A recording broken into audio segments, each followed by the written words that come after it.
Tuan-tuan dan puan yang amat dihormati semua, saudara-saudara, kita mendengar baru-baru ini satu berita berkaitan dengan rombakan kabinet besar-besaran yang dijangka akan dilakukan oleh kepimpinan PHBN ataupun kepimpinan Kerajaan Perpaduan hari ini.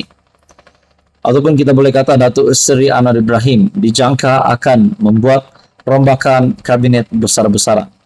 Nah, timbullah pandangan ramai orang, siapakah menteri yang akan dipecat dan siapakah menteri yang wajar dikekalkan.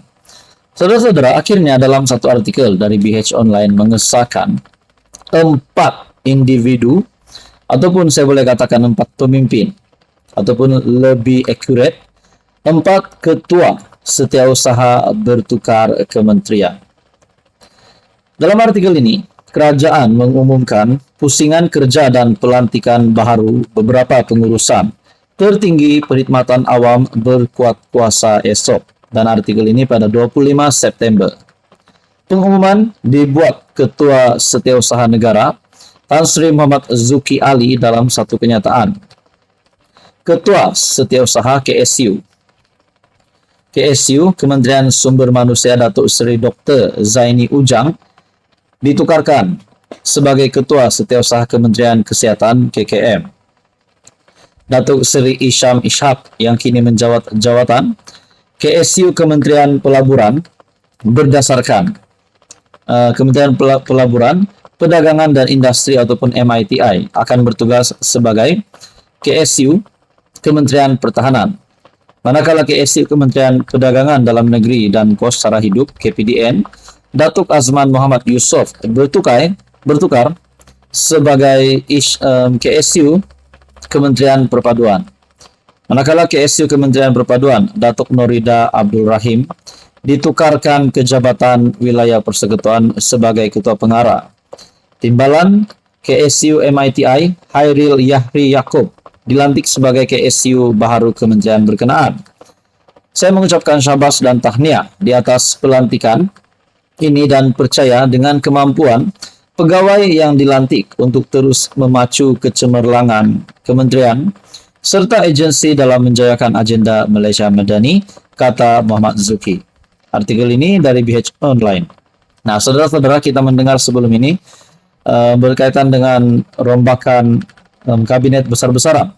Bahkan dalam beberapa ulasan ataupun pemerhatian dari beberapa peneliti politik ataupun pemerhati politik juga menyebut bahwa Datuk Seri Anwar Ibrahim sebagai Perdana Menteri seharusnya tidak takut untuk memecat ataupun menggugurkan menteri-menteri yang tidak bekerja ataupun menteri-menteri yang tidak berfungsi.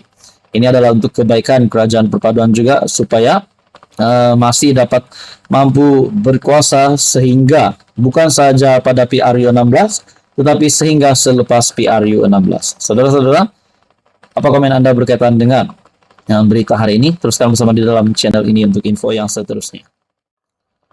Tuan-tuan dan puan yang amat dihormati semua, saudara-saudara, sebelum ini kita mendengar nama Menteri Besar Kedah Muhammad Sanusi yang dapat dikaitkan dengan isu REE, isu kecurian unsur nadir bumi REE di SIK Kedah, dan juga kita mendengar tentang akta hasutan yang dapat dikaitkan ataupun mungkin berisiko dapat dikaitkan dengan nama Menteri Besar Kedah.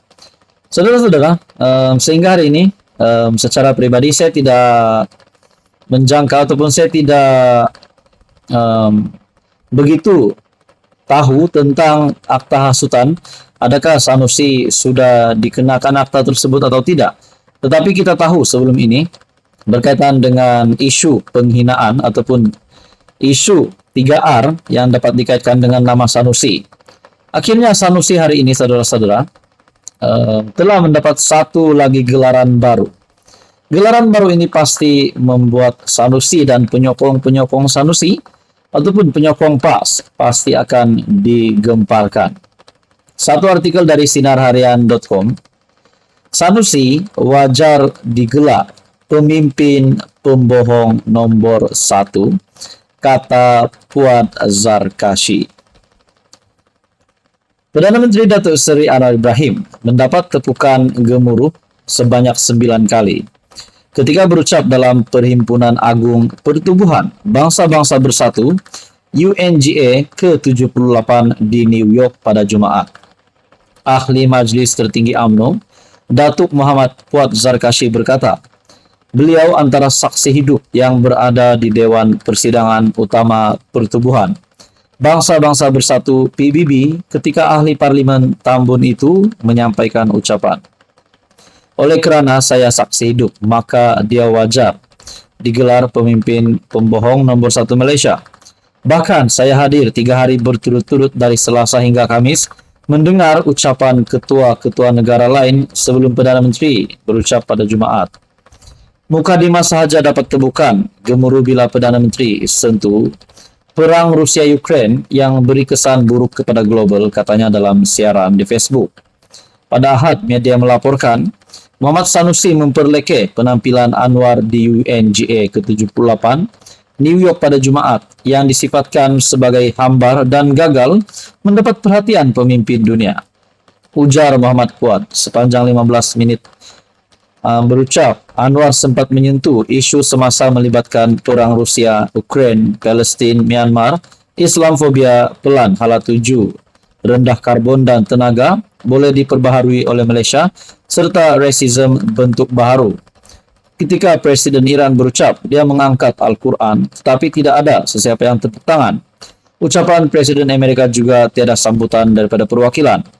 Perdana Menteri New Zealand beritahu, dia rasa lega kerana orang ketiga berucap selepas Anwar. Dia rasa tenggelam jika berucap lepas Anwar. Ternyata Sanusi kaki fitnah. Apatah lagi guna gambar-gambar tanpa usul periksa. Saya rakam banyak foto yang saya lampirkan, ujarnya.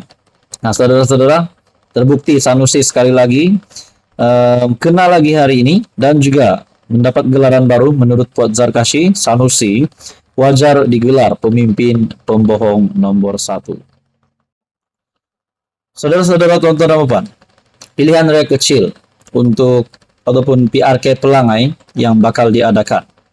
Sudah pasti semua parti yang terlibat dengan pencalonan dan juga terlibat dengan pilihan raya kecil ini telah menyediakan jendera-jendera parti sehebat mungkin. Saudara-saudara, seperti yang kita tahu, Pelangai adalah kubu kuat Barisan Nasional. Mampukah PN mencipta sejarah untuk menang di pilihan raya kecil Pelangai? Walaupun sebelum ini kita mendengar ada ceramah dari Perikatan Nasional yang dikatakan kehadiran tidak memberangsangkan. Adakah itu adalah penolakan awal dari pengundi Pelangai terhadap calon Perikatan Nasional? Akhirnya, saudara-saudara, Sanusi, Menteri Besar Kedah, membuat satu pengakuan yang pasti mengejutkan Muhyiddin Yassin dan juga Tan Sri Abdul Hadi Awang. Ataupun mungkin juga adakah pengakuan ini memalukan Perikatan Nasional sendiri? Itu menjadi persoalan, saudara-saudara. Satu artikel dari astroawani.com, pilihan raya kecil Pelangai, kubu kuat Barisan Nasional menurut Sanusi. Ketua Pengarah Pilihan Raya PN Datuk Seri Muhammad Sanusi mengakui Dewan Undangan Negeri DUN Pelangai adalah kubu kuat Barisan Nasional yang sukar untuk ditembusi pada PRK 7 Oktober depan.